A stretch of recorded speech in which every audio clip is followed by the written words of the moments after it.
Podcasting from Lethbridge, Alberta, Canada. This is connecting your community, building community through unity.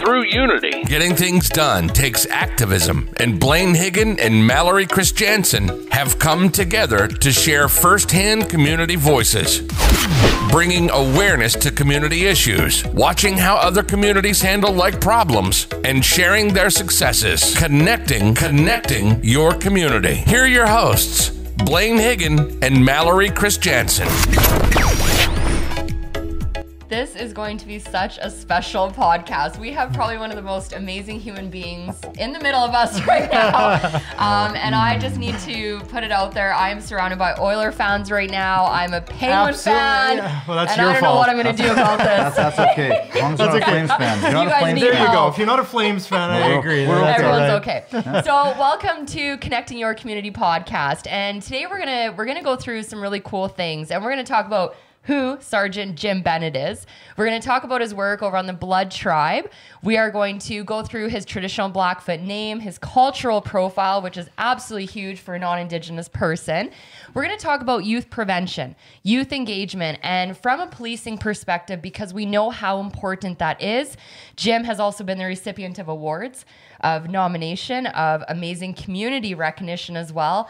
And we're also going to dive into some social issues and barriers surrounding remote communities and access, and especially as a police officer. So we are stoked to have you today. Now, this is really exciting, you know, and it's been, we chatted about it a little bit earlier and over the last couple of weeks and how exciting this is going to be able to have Sergeant Bennett in. And thank you for taking the time and coming in.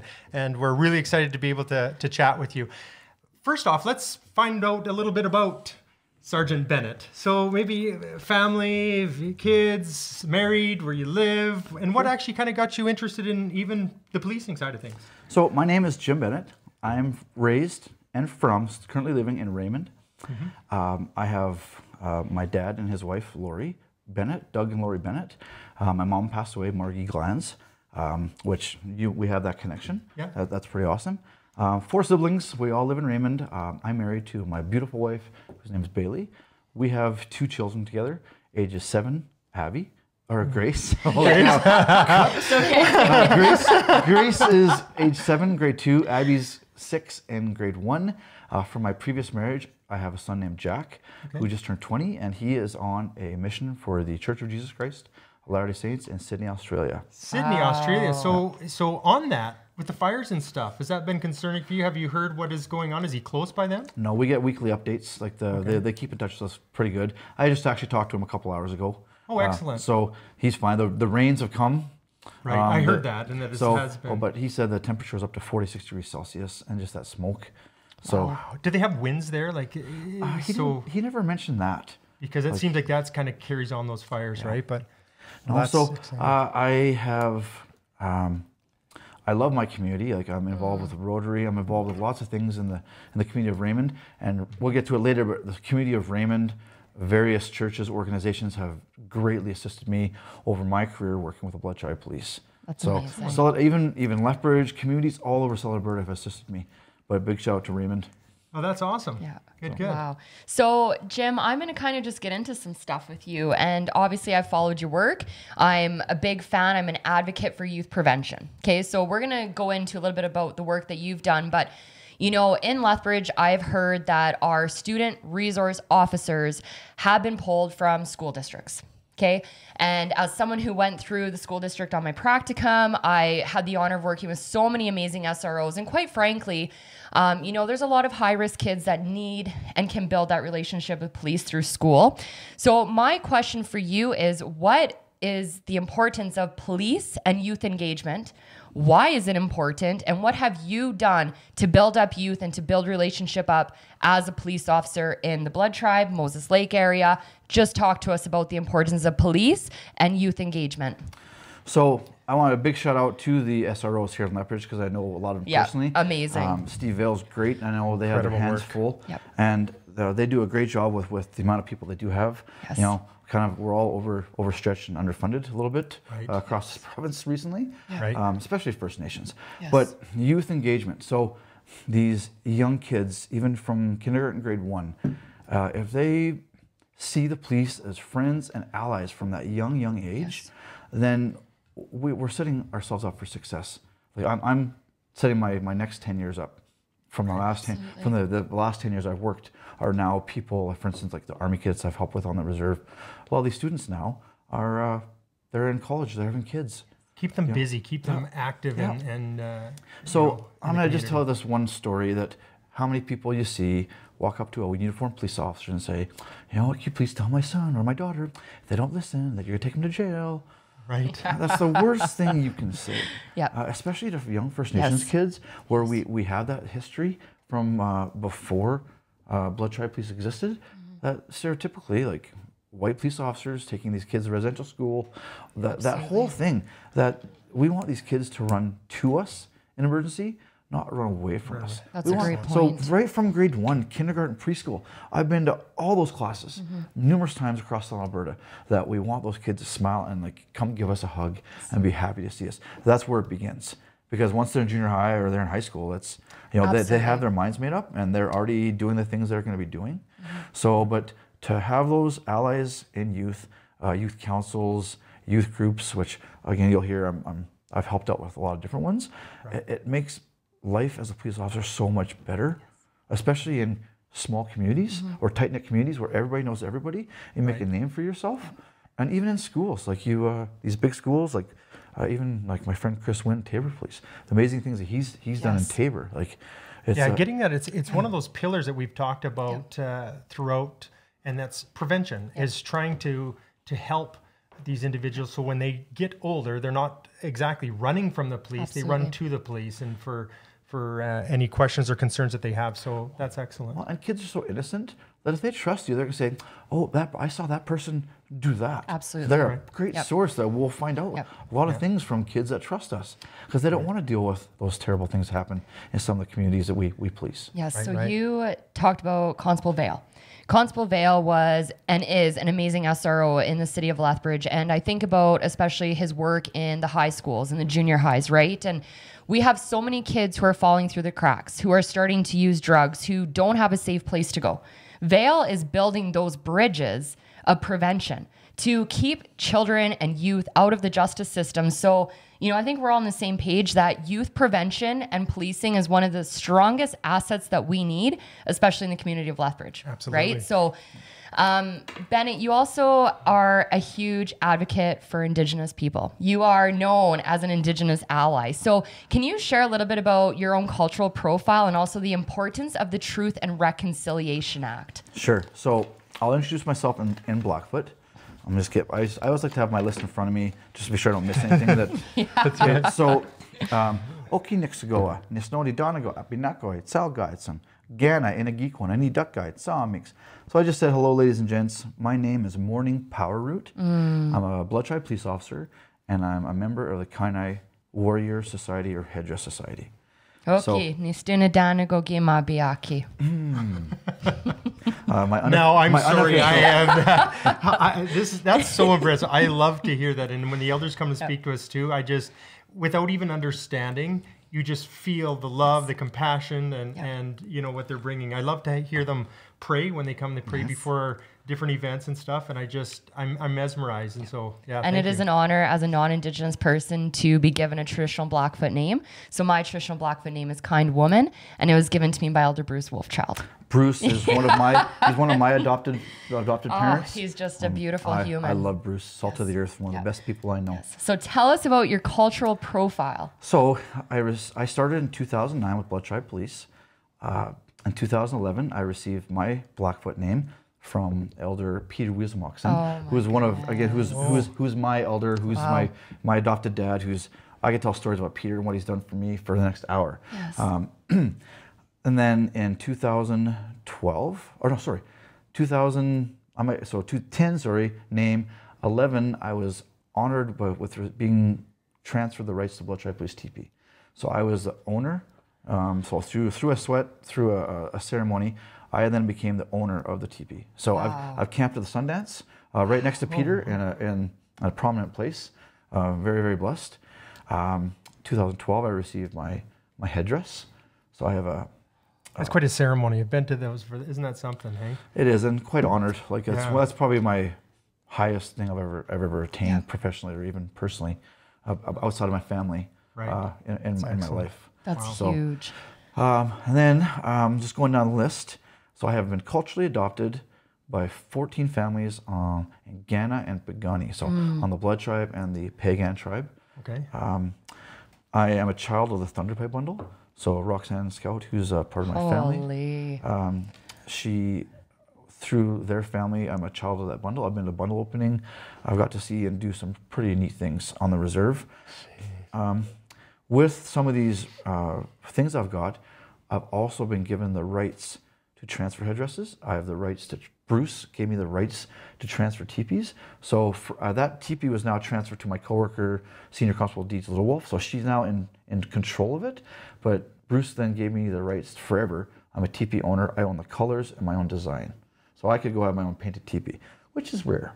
That is unbelievable. I'm learning so much here, and we chatted a little before, and just hearing some of these different, the ownership of the teepee and the colors and stuff. This is, it's amazing, and I hope that those that watch this podcast get a better understanding for some of the background and how that all works, because it's fantastic. So one of the neatest things in the last few years I got to do is Dan Fox out on the reserve has a herd of about 100 buffalo, right? And not last year, so October 2018, he asked me about a year before, I'd say, to come and be the one that had the honor to kill the buffalo. So I went to it was a full day ceremony, tons of people. Nervous, I bet, before, right? Oh yeah, and I got to shoot and kill 3 buffalo, assist in the slaughter, have the ceremony where those rights are now transferred to me, and just words can't describe that exhilaration, that feeling that when you see a 3,000-pound beast, 40 of them coming your way, and to make you think that they survived with bows and arrows going 30 kilometers an hour, bareback on a horse, and were to be able to bring these beasts down. That's incredible. So there was and also part of my profile is I did in my youth as a missionary for the Church of Jesus Christ of Latter-day Saints. I was honored to go serve on the Navajo Reservation in New Mexico and Arizona. And that's where it all started for me, with my eyes being opened, my perception being changed, and that's where I've now a pure love for Indigenous people. Very similar cultures? Similar. All a bit different, all but very similar, yeah. Right. So, excellent. Jim, just especially as a non-Indigenous person, what an honor. What an honor to be part of all of those different ceremonies, especially. And Dan Fox has done amazing work here in Lethbridge as well. So why is it important as a non-Indigenous person to be an Indigenous ally and to raise awareness for the truth and reconciliation, calls to action? Okay, so I call it a facts talk. Every time I go to the different community groups the last 11 years, I go and present facts, because a lot of stereotypes and misconceptions still to this day. Doesn't matter how much the media does. It's person-to-person conversations like this who then tell their friends and family what changes. So why it's important? Because most of the stereotypes are just not true. The few things I always talk about, I ask people, did you know that First Nations people didn't have the right to vote in Canada until 1960? Did you know that this free money that everybody says they get, I always challenge people to Google this. In 1877, when they signed Treaty Number 7, their yearly allotment was $5. To this day, I believe it's September 21st or 22nd, Treaty 7 Day, a Mountie comes in red serge. They have crisp, brand new $5 bills from the mint. They make their mark on the ledger, and they get $5. So that's the to this day. To this day. That's the free money they get. So certain tribes, everybody has a story. Well, I know this tribe. Yep. Well, for instance, Hobima or Musquechees that had oil and gas, and everybody when they turned 18, all these stories float around there. They all get this money. Well, some tribes that are now allowed to manage their own resources, they do have an economic benefit for their people. They're not guaranteed any education at the college or university level. That everybody thinks they get free education. They're not guaranteed free housing. They're not guaranteed free money, like all these things. Oh, I see that. Oh, he's on welfare. Well, any Canadians on welfare. And a single person, like, which I deal with all the time, they get, I believe, $305 a month on welfare. And they have the clothes on their back, and how else do they survive? Like, they don't. So they survive, but they don't live. Yep. You know? So I talk about those things. I talk about even World War II, World War I, these soldiers. They volunteered to go fight for Canada, yet they weren't even citizens of Canada. They got back from the war, injured, killed, whatever it was. They came back, and they still couldn't leave the reserve. Up until 1952, and I've pinned all these articles. I found the article. It was enforced till late 40s. It was taken off the books in 52. Until then, they have a pass system. You could not leave the reserve until the late 40s without a pass from the Indian agent. So these veterans, they couldn't vote, couldn't leave the reserve. You couldn't take your wares off the reserve to sell them at fair market value. You had to sell them to the Indian agent, quarter the value. I'm just throwing out numbers here. Low value, and then they would make that profit and pocket it. That's not even touching on residential schools and what happened there. That could be a 2-hour conversation of stories I could tell you. And we talked about this before, that, you know what, I would hope that you would return, because it sounds like it's something that this is another part too. We could just and just talking about truth and reconciliation in general, and having a podcast on that, because that could really go far. I just want to take just one really quick story of what really changed me. So growing up in Raymond, I kid around that I joke around that I listened to Brock in 99, you know, and all I saw growing up in Raymond was when we went to Carson to see my grandparents, we'd see the people Main Street Carson. We came to Lethbridge as a youth, we'd see the people, and that's all you know, and that's all the media is feeding you. Like you have your perceptions. So I went down to New Mexico, and my first area was on the Navajo Res, was near Page, Arizona. All the res south and surrounding Page.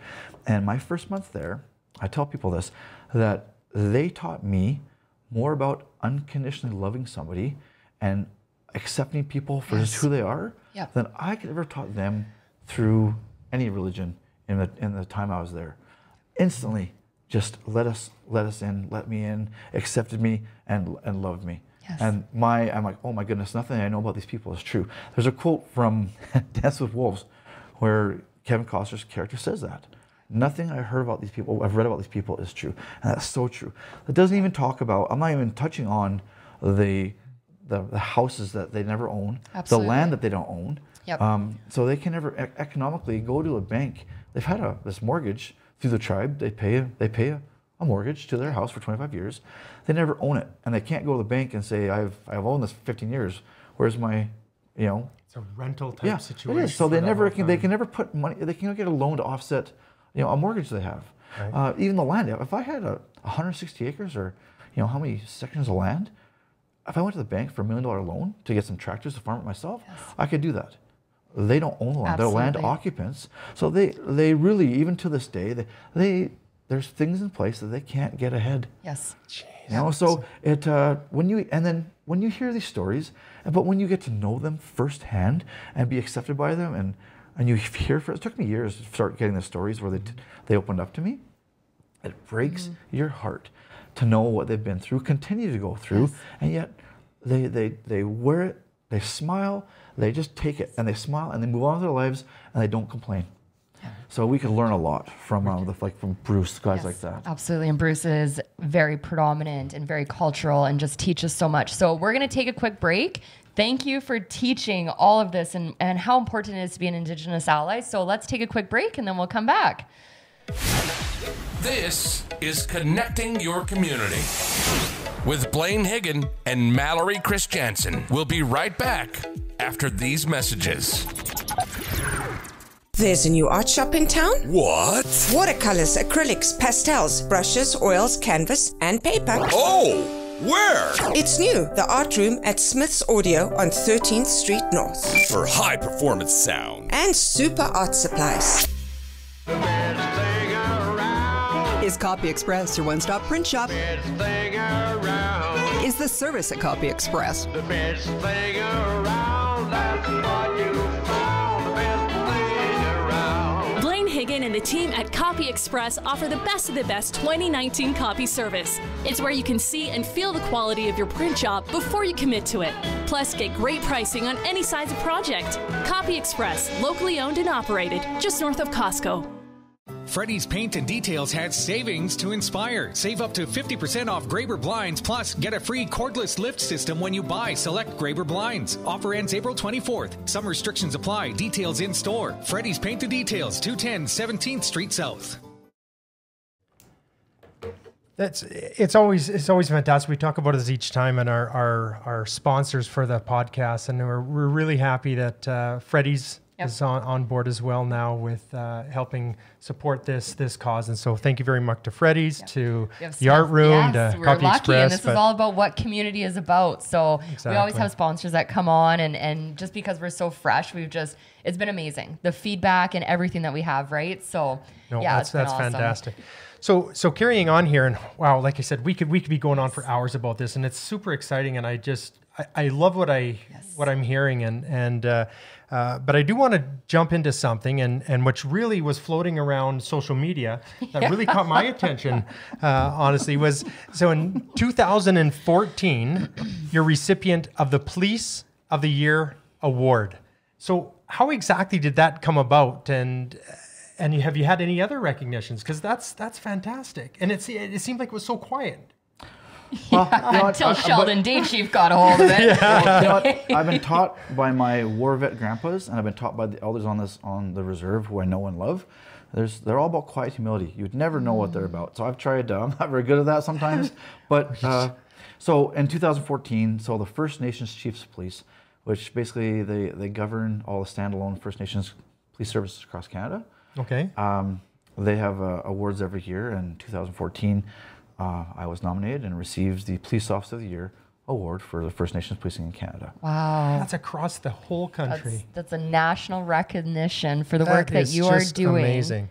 So be humble, but be proud of that, because that's incredible. What an amazing award to receive. It was pretty neat to go to Ottawa, or it was Gatineau, but same thing. Yeah. Yes. So then just last April, the same organization, I received a Distinguished Service Medal for continuing all the stuff I've done in my career.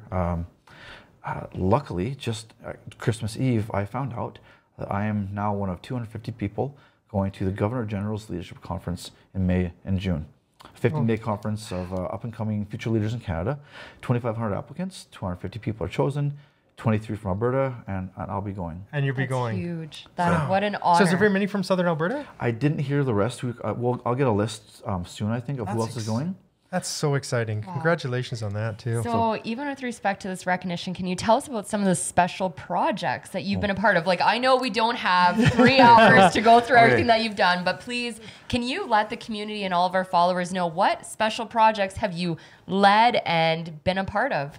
So through my career, I started just bringing socks to work because the people in cells, they don't have much. Yes. That then turned into hygiene kits. That then turned into a kind of a breakfast every single morning. And this has all been through my church, my community, who sponsored all these things. I have garage sales. I'll go to a community garage sale every year now, the last 5 years. They call me first to come load up a 27-foot trailer of everything that's left over, because it's a full ice rink full of leftover stuff. Right. And then I have basically 3 times a year, the last how many years, I'll fill up whole gymnasiums. Numerous times during the year, I've brought stuff to inlet bridge, the homeless shelter, Streets Alive, on Pagani Homeless Shelter, yes. Pagani Head Start, on the Blood Tribe, Moses Lake Shelter, Tent City, the Women's Shelter, Food Bank, FCSS. I have a hamper project, Standoff Library. So I have Rotary. Rotary in Raymond who really helped me.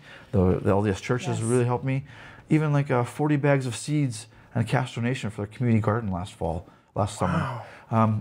One of the big ones, I'll talk about 2 big ones. I received a $10,000 grant where I'm going to be building bunkhouses, 7 bunkhouses through Rotary for the homeless population in Moses Lake. Yes. The homeless lake shelter shuts down 6 months a year, typically.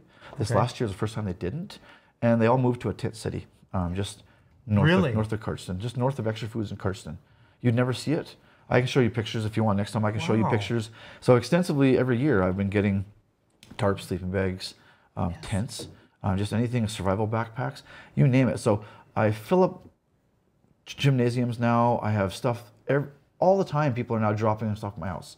There's a big cold snap. I have how many boxes of stuff that have been brought lately? I can imagine how that must have been a real struggle with those temperatures getting as low as they did. So luckily they had somewhere warm to go. And then this last year, Rotary, LDS Church, different families, I got 45 Christmas hampers delivered. So I thought I tried to think bigger this year, because usually I'll get 8 or 9, every year, just from my local congregation or just family. And that's definitely community support when you see that, and it's so important. And I know, Mallory, we know with connecting our community here in Lethbridge and how we've the communities come together to help people like the Ortegas and other individuals through Christmas time, and how important that is. So this is really exciting to hear that this is happening at all around, and that it's just amazing. I think it's lots of words. Also important is that you are a police officer, and so often we talk about stigmatization against even minority groups, etc. But there's a lot of stigma around police officers, right? And they're oppressive and they don't care, and but you are demonstrating, and many local Lethbridge officers as well demonstrate, like even Braylon Higgin, are amazing at giving back to the community. So we are firsthand not only seeing a police officer give back, but we're seeing someone who is going above and beyond for individuals facing homelessness, vulnerable circumstances in a very remote and rural community. So you are filling gaps that sometimes are often going unfilled. So thank you for your work. And we talked about filling gaps, and right before we came on the podcast, we talked about the Special Olympics and how the connection you were with Constable Hagan, and that you've been involved with Special Olympics. And I did ask you if you were going to jump into that, but you'll be very supportive of it. And I know that we have... I might pull out on that one. I don't know. No, you're going to have in there. But thank goodness it wasn't like last week, though. And I hope it's not that way here, for the Our jump. Luck it will be. But your dedication to that cause, too, thank you for that, because that's amazing. Yeah. There's some great people, some great organizations that a lot of police officers in Southern Alberta support. Yes. I have a lot of great people that I'd like to name off 20 people right now who do a lot of things. I know we don't have time, but there's a lot of sheriffs, Taber Police, Lethbridge Police, across the board. Yeah, and you always hear those things. The police are there to bust crime, and it's not like they're community oriented. A lot of people believe that. So thank you for that. So as a police officer, why do you find it important or how do you find it important to engage with the community? Well, have you ever heard the history of Sir Robert Peel's principles of the police, so community policing? Well, you're going to tell me. Well, basically, a famous quote is, "The community is the police is community," in a roundabout way. I might misquote it, but the community is the eyes and the ears, and we have to have that trust. And on the Blood Tribe, it's a different dynamic, because if you ever want to read some history about why the Blood Tribe Police exist, there's the Rolfe inquiry as to what happened, as to some of the not nice things that happened to the people out there with policing. Absolutely. That's why Blood Tribe exists. So it takes, especially coming as a white police officer onto the reserve. I worked very hard that first year to just... It's going to be tough to gain that respect, I would imagine, right? Well, hard work always pays off. And you know what, especially out there, people see right through you. Yes. Good or bad, they know your heart. They do. And they know they can see right off the bat kind of who you are. And you've been there for long enough, so they must have seen through you and saw the good that you had. Yes. And one of the things too, and is that look at the history of Indigenous people, right? Residential school that, we had the agents coming in and stealing children from families and grandparents, right? So even the work that I do, both in, surrounding communities and Lethbridges, you are constantly letting them know that you are someone that they can trust. You are building those relationships, but you also have to do your job as a police officer, right? So but even moving forward as a police officer, why is that important to engage with your community? Well, you have to know the community. So you have to know people's backgrounds. You have to know about where I work. You have to know about intergenerational trauma, residential schools. You have to know the health history of why the health outcomes are so low. There's always a backstory. Anybody with addictions, there's a backstory. Yes. You'll never know what they've been through unless you ask, have a conversation, buy them a coffee, buy them a meal. Every time I talk to somebody I see that's kind of in need, I always ask, when's the last time you ate? It's always 2 days. Absolutely. And so they're human beings. It's important to engage because people deserve basic human rights. Absolutely. They deserve to be looked in the eye when they're talking to them, deserve to be treated like a human being. Yeah. And why I do all these projects? Because what's basic human needs? Absolutely. Shelter, clothing, food. Yeah. supplying all three. And we just take it for granted, and I know we've got it, so we do take that for granted. And during this cold weather, I really noticed. I thought, gosh, I'm laying in my warm bed at night, not realizing that there's those people in our community that are sleeping in a cardboard box or in minus 25, 30 degree weather. So yeah, it's the biggest thing about community engagement is building those relationships of trust, of having the community trust you, so then they know that what your intentions are. They're going to help you. They're going to back you up if you're ever caught in a compromising situation. They're going to give you information that's going to lead to the arrest of drug dealers or people that are wanted. Like it's a direct correlation. And I tell these young constables, like, if you're good at the community side, the intel is going to come, and that's going to you're not going to fight as much. So you're now connected with them, and they do want to share with you. And there's always those three parts. You have to be good at the investigations, but it's if you're good with people and you're ingrained in the community, those investigations become way easier. People aren't going to fight you. You're not going to find yourself in danger.